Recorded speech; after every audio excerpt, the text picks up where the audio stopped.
Hey guys, thanks for joining me today. There's a question that I get quite often.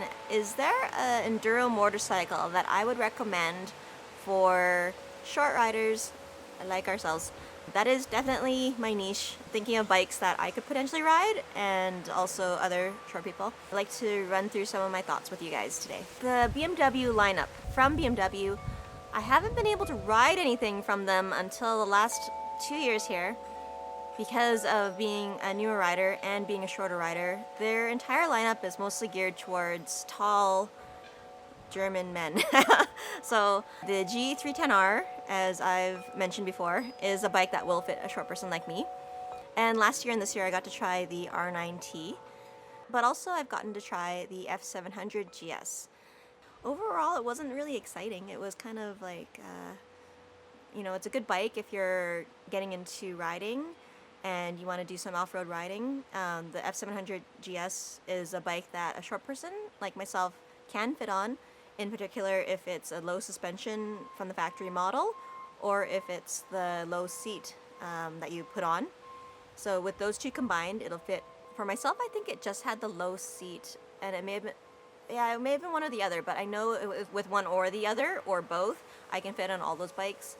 I am still tippy-toed on it. Please note that I am not flat-footed by any means, and nor is it like really short. I know another woman who was only 5 feet tall, who has a shorter inseam as I do. She couldn't straighten the handlebars on that bike, so it was too tall for her. I did find it have a little bit of vibration on the highway. Sorry, it's a little bit windy today, and our wind chime, as beautiful as it sounds, it's kind of I don't know, just trying it out. So the F700GS is not something that I would really consider at this point in my riding career, because I've ridden so many bikes and many more with more power. So it's not super exciting for me, and I did find that the bar position kind of made my hands a little tired, and so I think that would either need to be adjusted or not quite right for my proportions. I'm not sure yet.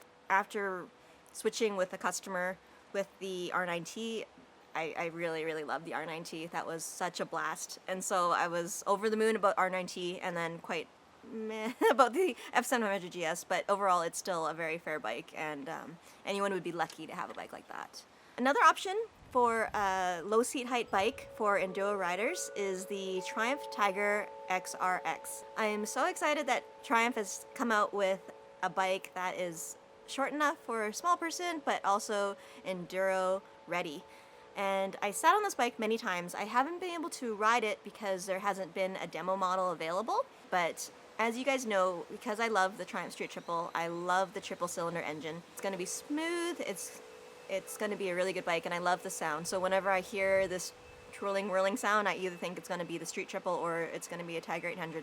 So the Tiger 800, I'm on my tippy toes, but I think it's going to be the right height. So if you're a 5'5", like the person who asked me the question the other day, looking for a bike that's shorter seat height, I think this would be a good option.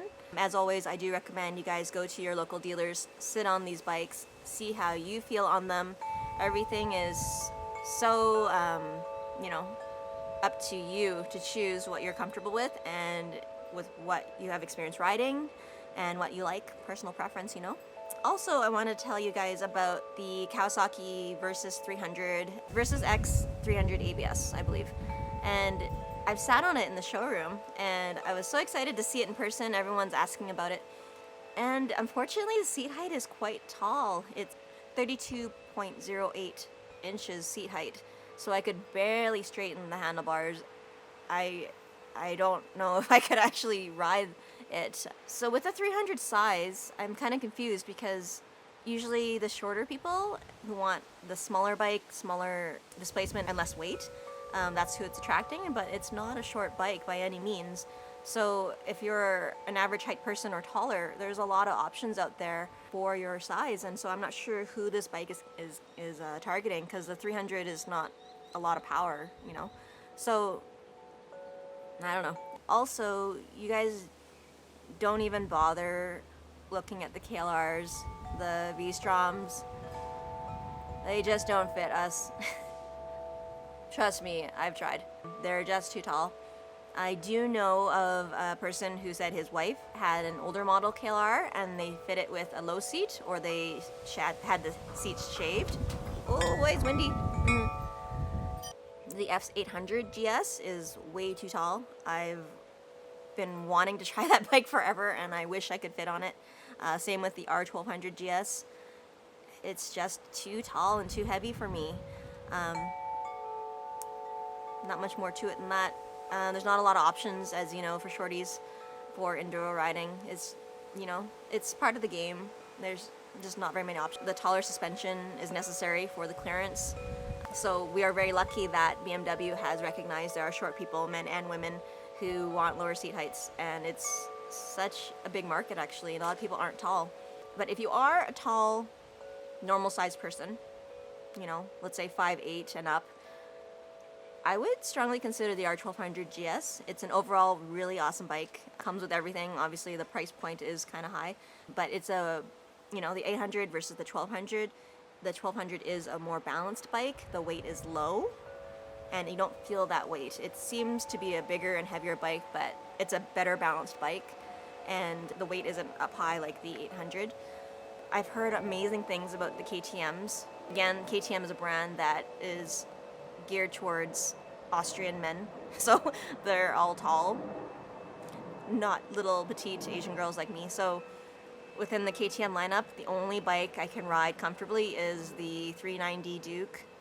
Even the RC 390 is not that comfortable. I can barely straighten it up. It's meant for a taller person for sure. So hopefully my insight has helped you out a little bit. If you like this video, give it a thumbs up.